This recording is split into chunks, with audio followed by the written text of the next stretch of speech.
Miara-mirona manatanteraka ny asa ratsiny ireto tovolahy tamin'ny sary ireto eny amin'ny fokotany ny mahatsinjo sy ny manodidina iny, ny sasany mitolona, ny sasany mibata ary ny sasany mandravy izay hitany ihany koa. Izy dibilahy ireto izay efa tohizana amin'ny asa fanindahana eny an-toerana ka tratra ny patsaray tsombivavy tamin'ny tindray toraka ity. Tovolahy iray andeha hamonjy toeram-pianarana no tratehaka izy ireo izay nitondra moto ka lasa nandritra izany ny lela vola sy ny finday.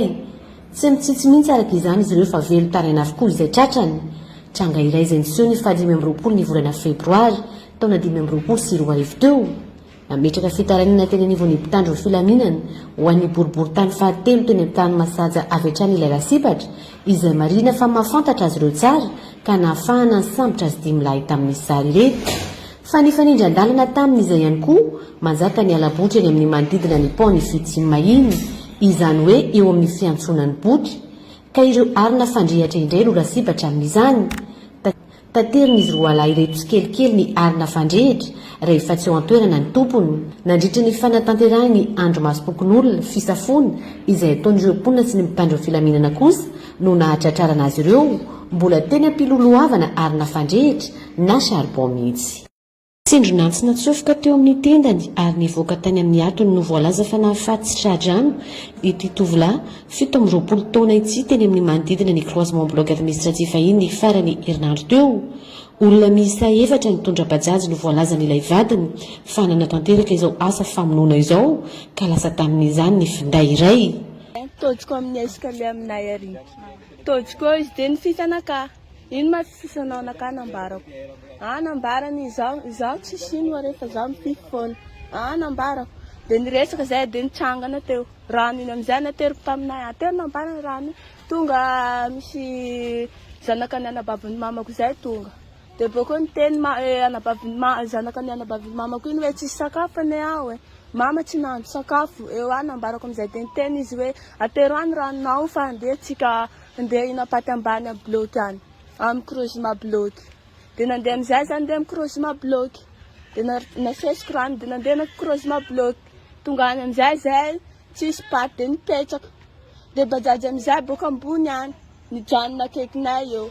Dia nandeha amin'izay zay niala teo mba tsy narany fa tonga tamin'ny kininy tany zay vao zay narany. Tonga tany zay narany tonga dia nasorony boka any mesa. Ka mesa hitako ma tsy hamonanay ma zany olo efa tsy olo roa manala mesa boka any dia tsy hitako hoe ty olo hamonanay. Dia tsy hitako hoe ty olo mamonanay fa zaho. Dia niteny amin'izay zaho hoe ino a misy olo hamonantsika. Misy hamono antsika ngana nino hare zaho raha vonon'olo. Dia nitsangana izy telefônina iny nalan'olo. Dia zaho koa teo koa sakanan'ny lehilahy roa zay zaho. Rehefa tonjotonjona amin'izay reo tsy haiko raha nitsindriminy indreo eto dia nandeha ziska tsy haiko raha izy nilefa zany izy dia nidaboka raha fa niavy talohaloha ambanimbany kininy ity eto. Nidaboka za amin'izay nilefa vondreo tsisy olo namonjy. Dia olo raiky zay tanatin'ny bajaji niantso Moreg.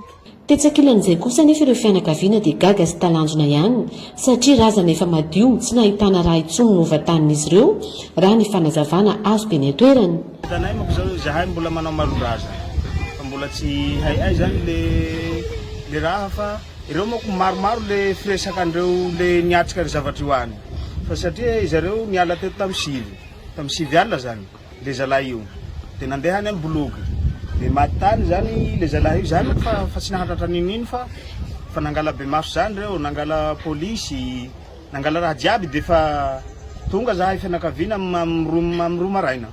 Dia tonga teo zahay dia eo amin'izay nanazavandreo hoe ty maty avonon'olo tay zao zahay niaraka amin'ny bajaji dia nivonon'olo eto nitsindroman'olo antsy ka manino izy nitsindroman'olo antsy eto tsy miraraka eto jiaby lionazy zahay fa efa madio tanteraka eto akanjonazy ity tsy ho nifitian'ny lio izy zareo fa tsy hay fa izy io tinombon'olo dia ndesy mamany tsy haiko ry mako le lamba le kapanazy kiraro migadra zay ka ino nampitsoakany kiraro migadra ty zahay izy ireo fa tsy lako fonteniagna nareo fa ndesoareo lolo so dia haleviny be maso eto fa tsy keny be maso hipetrapetraka eto dia noentegny mako le razana satria matahotra koa zahay dia ndesigna aty an-trano dia zahay zany mbola manao malondrazana mbola mitady an'le ray aman-dreny le manangy ireo fa mbola tsy hay zany zay hafa raha.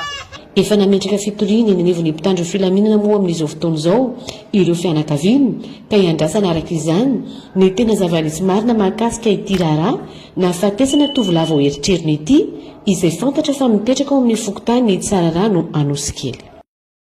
Nanomboka tamin'ny 7 taonany ity tovovavy kely iray ity ka hatramin'izao 7 taonany izao no naolany iray keliny sy novetavetainy rehefa tsaony reny niteraka azy.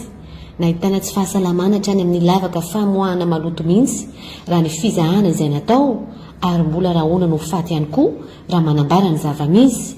Mamako zany mamako mandeha makena be dia izaho amin'izay raha fa mamako mandeha makena be io dia raha fa lasy amin'izay mamako dia izy amin'izay teneny dia izaho misy izaho matoky dia asotry foazy mihitsy izaho dia tafadidasoana amin'izay koa teneny izany anazy amin'ny tenitena mama anahy teneny izany anazy sao dia voniko dia izaho amin'izay tsy masako mitena mamako satria izaho voniny dia izaho amin'izay teniko izaho aza taona anio fa izaho marary fa izaho itena mamako anahy teneny izany aza miteny fa voniko anahy sady tapena ny lamba fo vavako dia mahavevavako amin'izay dia tsy lafo mihitsy amin'ny mahavevavo dia tsy zavatra anazy iny abokana anakayo mihitsy dia misy zavatra anana miboaka amin'izay amin'ny zavatra anazy amin'ny 2022 nanaovana mamako amin'izany mbo tsy mahay hoe mahatony an'izany dia izaho amin'izay bokany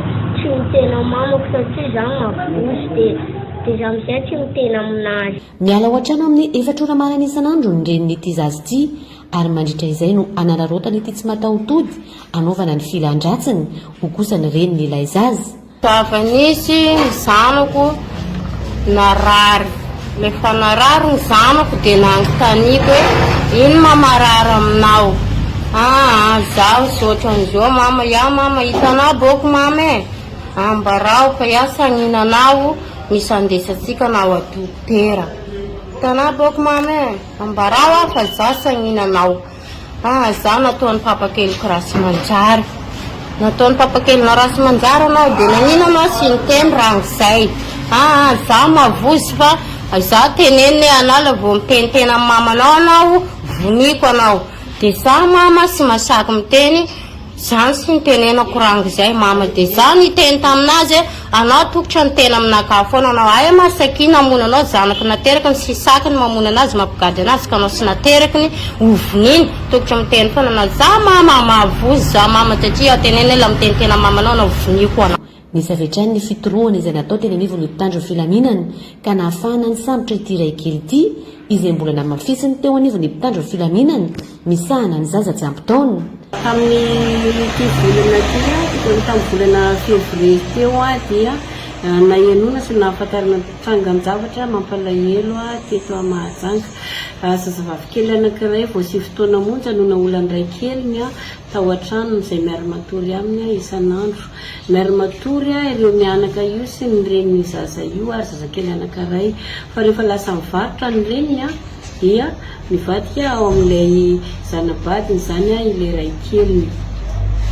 Mariana nefa fa efa hatramin'ny taona 2020 sy 2020 no efa nanaovany an'izany ity zaza ity izany hoe teo amin'ny 7 taonany izany izy dia efa nanaovany an'izao toetra mamoetra izao amin'izao fotoana izao ilay zaza dia tena misy tsy fahasalamana tokoa.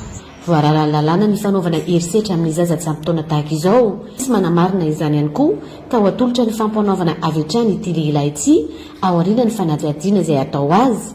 Isika ray aman-dreny indrindra fa isika reny kosa dia tokony ho samy tompona andraikitra amin'ny zanany fa ny ratsy tokoa tsy misy tandroka. Ankoatry ny asa eny an-tsehatra tanterahany izandary mivantana ho an'ny fampandriana fahalemana dia asa tsy maintsy ataon'izy ireo ihany koa ny mamolavola paikady sy fanomezana toromarika ho an'ireo mpitarika ny komandy izatokony eny fotony eo anivon'ny zandarmariam-pirenena ho an'ny vondrotom-pileovan'ny boeny dia anisany famoriana ireo komandy izatokony eny fotony tao anatin'ny farim-piatidina taty amin'ny distrikan'ny Mahajanga voalohany, ny distrikan'ny Mahajanga faharoa, Mitsiny, Soalala ary Marivoay ary Ambatoboeny ny sabotsy voalohany volana martsa taona 2022 teo no tariny ny komandy ny vondrotom-pileovan'ny boeny.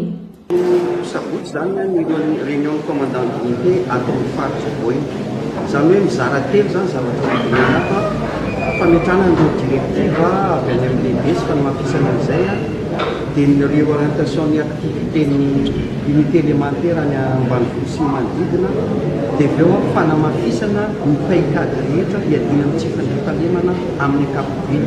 Izany hoe tafiditra ao ny ady amin'ny tsy fandriampahalemana eny amin'ny lalam-pirenena fahaefatra sy fahaenina, ny ady amin'ny tsy fandriampahalemana eny amin'ny tontolo ambanivohitra, dia eo koa ny fanarana maso ny sisitany izay tatoato anga manana eno antsika misy résultat misy foana ireo trafika ary hiezaka ametraka an'ireo paikady matotra hanamafisana izay fanarana-maso ny trafika mivoaka amin'ny sisitany Madagasikara aty amin'ny faritra Bony izay. Nandritra izay fotoana izay dia nisy ihany koa ny hetsika manokana izay niarahana tamin'ireo vondrotorom-pileovan'ny faritra hafa, niarahana namita ny adidy tao anatin'izay volana maromaro izay. Misy ny opération de sécurisation tamin'ny zone limitrophe niarahana tamin'ny groupement Betsiboka sy groupement Boeny, izany hoe iny amin'ny commune Mbesiska limitrophe amin'ny commune Mangabe izay mafampana amin'ny resaka latrony sy blanchiment. Dia natao io opération miaraka io ary izay nahitana vokatra hatramin'izao dia hotohizana juskany amin'ny commune Kiritra, mitohizy juskany amin'ny commune Stamp, dia mety hitsofoka kelany amin'ny faritra ny Betsiboka. Hita taratra araka izany nanomboka tamin'ny fiandohan'ny taona 2024 izany hoe tao anatin'ny 2 volana fa niena ny tsy fandriampahalemana ho any amin'ny faritra ambanivohitra ny faritra Boeny. Ny mois de janvier sy février 2025 zany dia azo lazaina fa niena ny insécurité na ny taux d'insécurité taty amin'ny faritra Boeny ary izay indrindra koa mbola ho amafisina ny jerena izay ametraka an'izany hoe 0 attaque sur axe, 0 VB, 0 acte de banditisme. Ny tena tanjon'ny fivoriana dia mba andrindrana ny fandaminana ny asa rehetra eo anivon'ireo brigady sy ireo poste avancé ary ny poste fixe ka nanomezana toromarika ho an'ireo zandary mitsehatra eny fotony indrindraindrindra ihany koa ny fanamafisana ny paikady mpandrindrana ny fahalemana manerana ny faritra Boeny.